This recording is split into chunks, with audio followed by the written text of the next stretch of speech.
আমাদের নবী রাহমাতুল লিল আলামিন অনেক সময় একদিন দুই দিন খাবার বলেন খাবার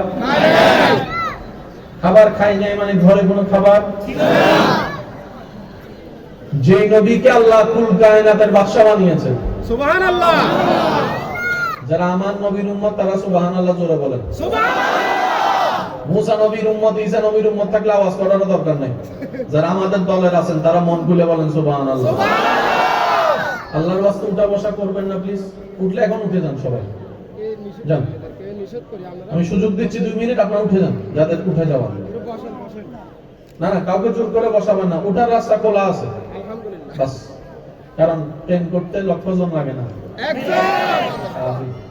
একটা সিস্টেম।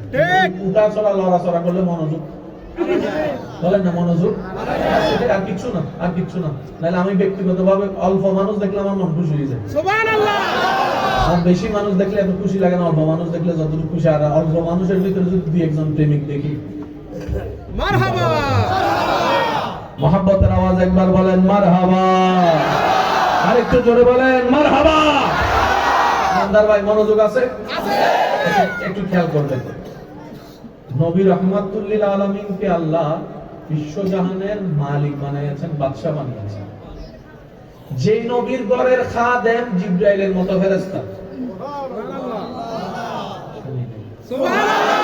নবীজি যদি বলতেন আল্লাহ আমি দুনিয়ার কোনো খানায় খাইতাম না, টাইমে টাইমে আমার জন্য তুমি জান্নাত থেকে খাবার পাঠাইতো, আল্লাহ পাঠাইতো? ইনশাআল্লাহ বলেন আল্লাহ পাঠাইতো? পাঠাইতো। সেই নবী উপবাস থাকে মানে কি? সুবহানাল্লাহ। মনে রাখবেন, একটা হচ্ছে যে অভাবের অভাব উপবাস, আরেকটা হচ্ছে দান করে, সুবহানাল্লাহ।